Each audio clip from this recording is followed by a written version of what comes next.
Hey guys, today's the day. I hope we're going to try to get the engine back in the WD45 today. I've got a lot of work to get done, but I think we may get farther than that. We probably won't, I'm guessing, but if we do, that would be great. But yep, that's where we're headed today.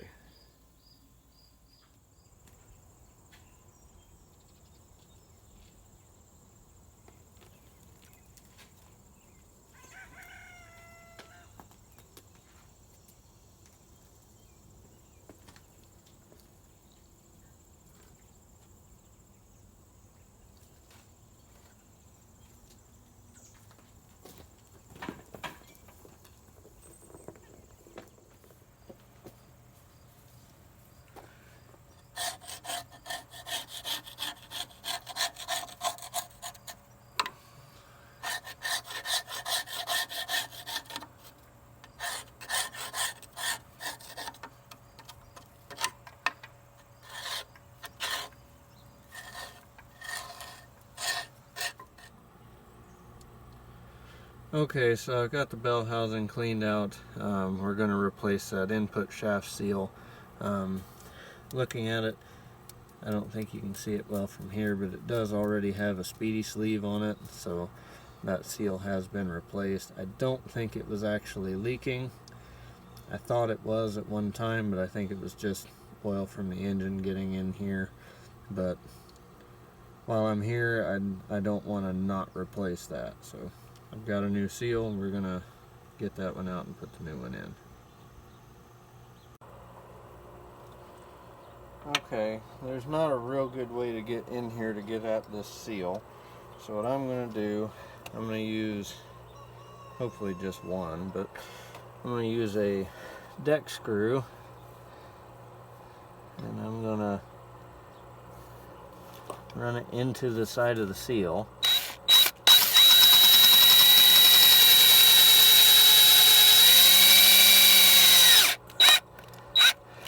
Just get it started in there. I'm going to take a pair of nippers. Well, that didn't work. Try again.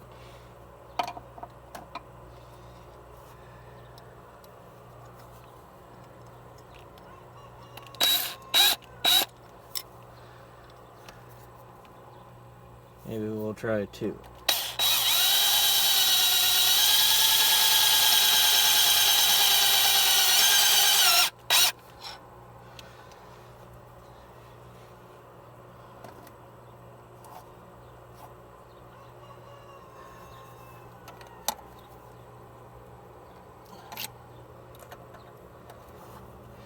And we'll just pry it out of here.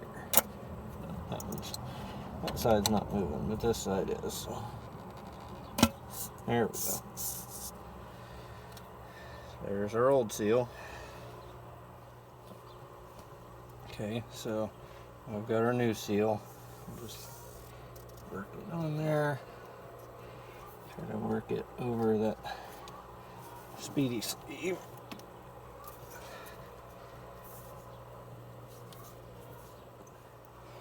I already know I don't have a socket that deep. If you watched a couple videos ago, you'll get that joke.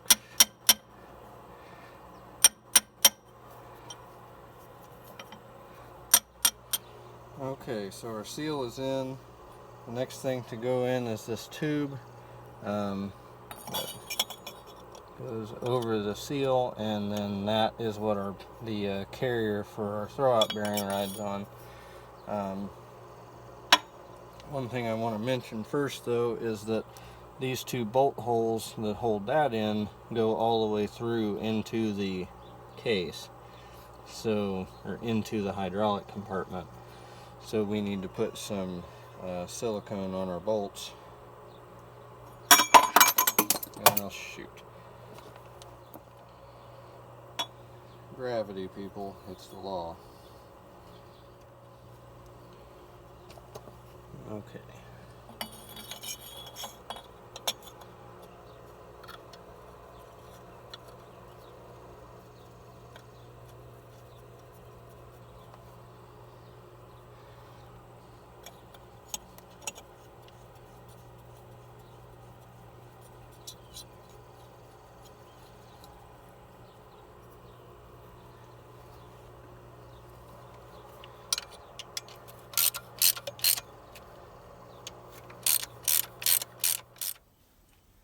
Okay, so now it's time to get our new throwout bearing installed. So first we're going to remove the old one.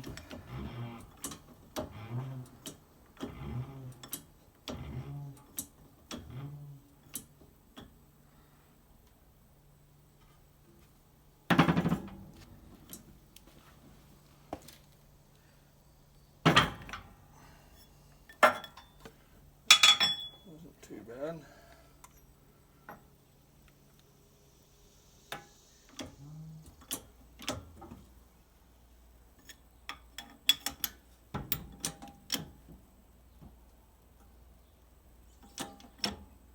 Now it's down.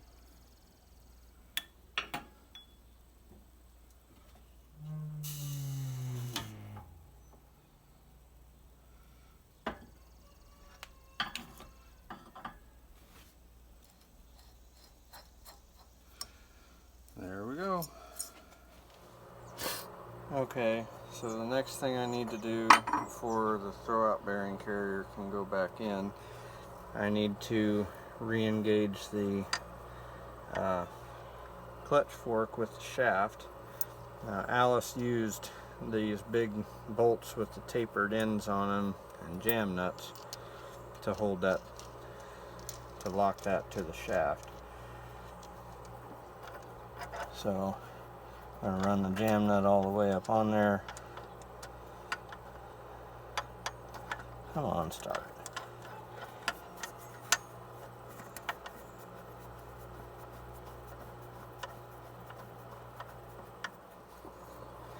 Okay, so the smaller hex is 11/16.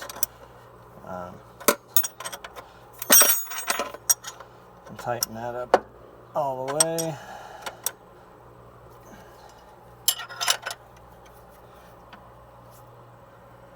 Okay, and we'll tighten up the jam nut.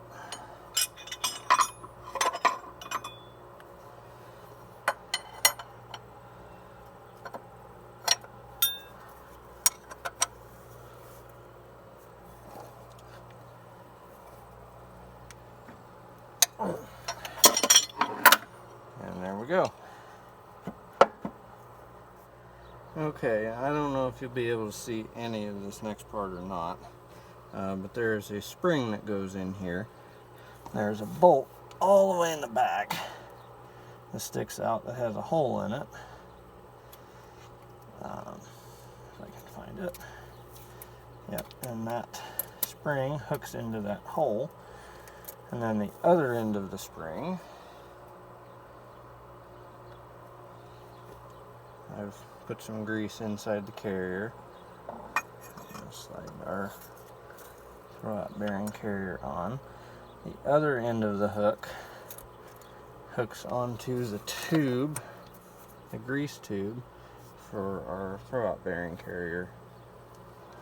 Hang on. Okay, so the theory is that I'm just going to reach in here with a long pair of needle nose pliers. Yep. Huh, theory worked.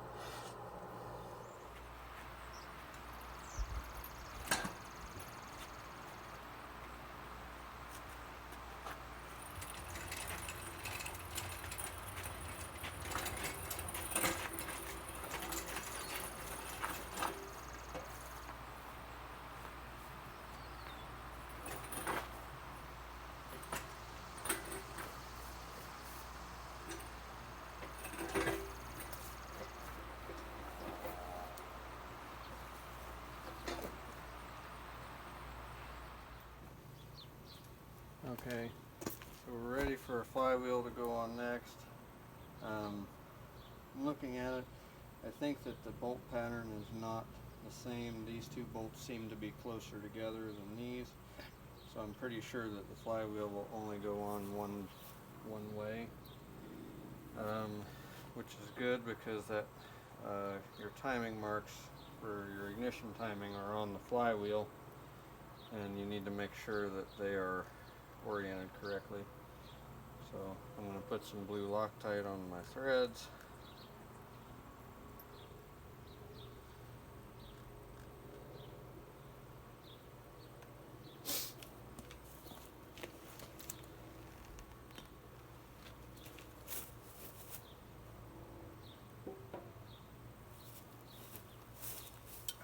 plan this better.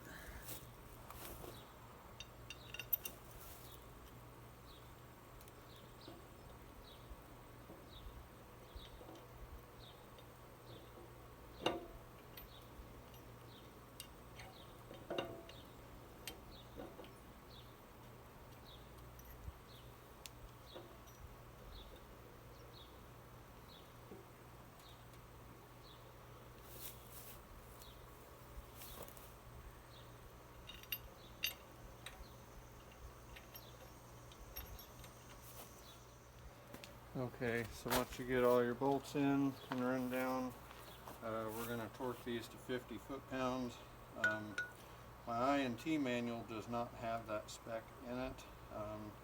That was from just a quick search on the Alice Chalmers forum. They said 50 foot-pounds.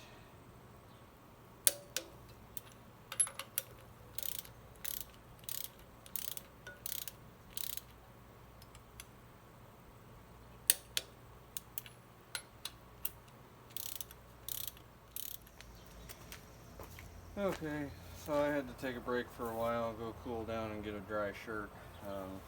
Anyway, we're ready to put the clutch together. So I've got my new clutch disc here. I had to make a pilot tool for it, so that's just a piece of round stock that was a little too small for the disc. I turned it down to fit the bearing and wrapped tape around it to tighten it up in the splines. We'll slide that in there.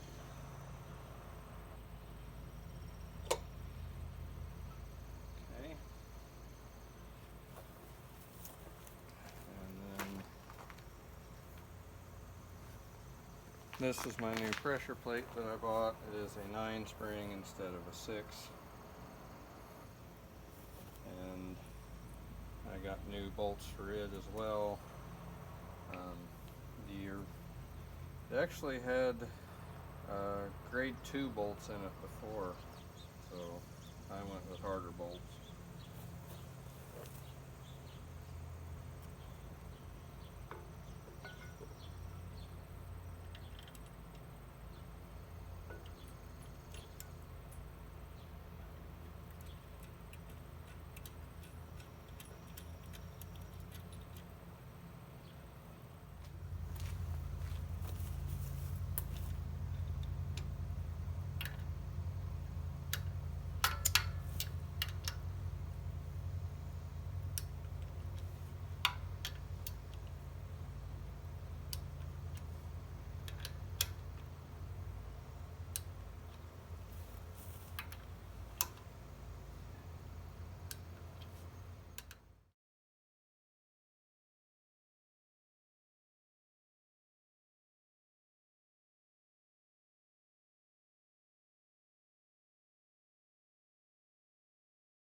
Well, it is successfully back in. It's only about 3:30, but it is pretty humid out today. It's, I don't know, upper 80s, but the heat index was like 93 the last time I looked. So I'm really loving that.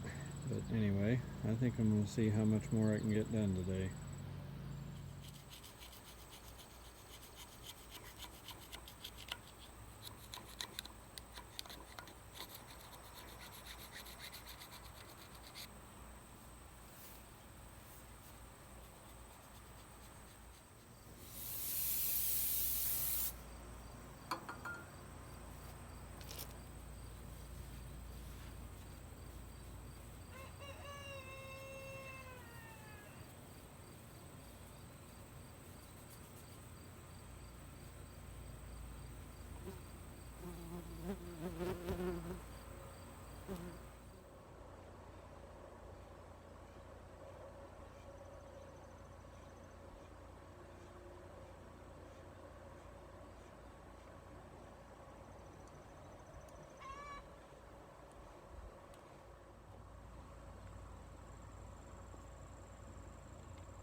quick.